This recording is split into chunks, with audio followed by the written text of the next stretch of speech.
নমস্কার, অভিষেক টক ইউটিউব চ্যানেলে সকলকে স্বাগত জানাই। আজ আমরা আলোচনা করব ষষ্ঠ শ্রেণীর বাংলা থেকে নীরেন্দ্রনাথ চক্রবর্তীর লেখা ভর দুপুরে কবিতাটির ব্যাকরণ ও অতিরিক্ত প্রশ্ন উত্তর নিয়ে। এর আগের ভিডিওতে আমরা ভর দুপুরে কবিতার সারাংশ এবং বিষয়বস্তু নিয়ে আলোচনা করেছি। তারপরে ভিডিওতে আমরা ভর দুপুরে কবিতার হাতে কলমে প্রশ্ন উত্তর নিয়ে আলোচনা করেছি। আজ আমরা পরীক্ষায় আসতে পারে এরকম ব্যাকরণ ও বেশ কিছু অতিরিক্ত প্রশ্ন উত্তর নিয়ে তোমাদের সামনে হাজির হয়েছি। তো অবশ্যই এই ভিডিওটি দেখতে থাকো, ভিডিওটি কিন্তু খুবই ইম্পর্টেন্ট হতে চলেছে। দেখো, প্রথমে আমরা ব্যাকরণে আলোচনা করব। প্রথমে দেখে নেব শব্দার্থ নিয়ে। পথিক জনের কথার অর্থ হচ্ছে রাস্তায় চলমান লোকের। গালছে কথার অর্থ হচ্ছে গালিচা। ছুঁয়ে কথার অর্থ হচ্ছে স্পর্শ করে। খোলের মধ্যে কথার অর্থ হচ্ছে নৌকার ভিতরে। মিহিন কথার অর্থ হচ্ছে খুব গুঁড়ো। লোকগুলো কথার অর্থ হচ্ছে মানুষগুলো। আঁচল কথার অর্থ শাড়ির লম্বা অংশের শেষ প্রান্ত। আঁচল পেতে কথার অর্থ হচ্ছে আঁচল বিছিয়ে। এবং বিশ্বভ্রমণ কথার অর্থ হচ্ছে সমগ্র বিশ্ব বা পৃথিবী। এরপর আছে দেখো বিপরীত শব্দ। ওই থেকে হবে এই, পথিক থেকে হবে পথ, তলায় থেকে হবে ওপরে, আদর থেকে হবে অনাদর, দূরে থেকে নিকটে, যাই থেকে আসে, মধ্যে থেকে বাইরে, বোঝাই থেকে খালি বা শূন্য, শুকনো থেকে ভিজে, বাধা থেকে খোলা। ওই থেকে হবে এই, বড় থেকে ছোট, মিহিন থেকে মোটা, সাদা থেকে কালো হয়ে যাবে এবং ঘরে থেকে হবে বাইরে। এরপরে প্রশ্ন আছে দেখো সমুচ্চারিত ভিন্নাত্মক শব্দ। ছাতা অর্থাৎ ছত্র কী হবে? প্রবল বৃষ্টিতে ছাতা মাথায় থাকলেও একটু ভিজতে হয়। আর একটা ছাতা আছে দেখো ছত্রাক।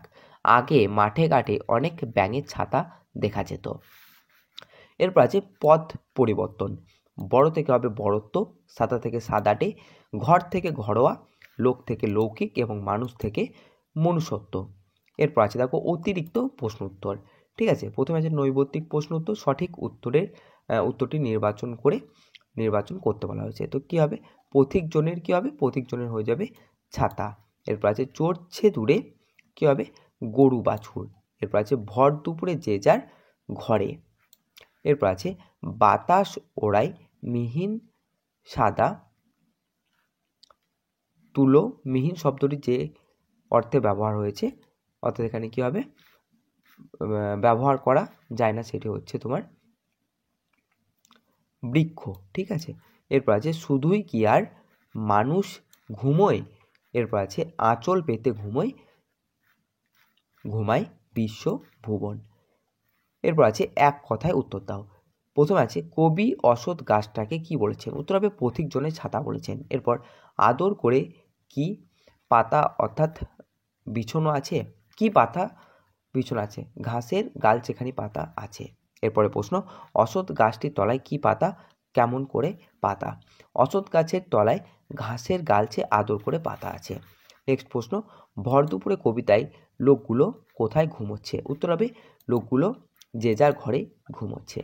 এরপরে প্রশ্ন সংক্ষেপে উত্তর দাও। প্রথম প্রশ্ন অসৎ গাছকে পথিক জনের ছাতা বলা হয়েছে কেন?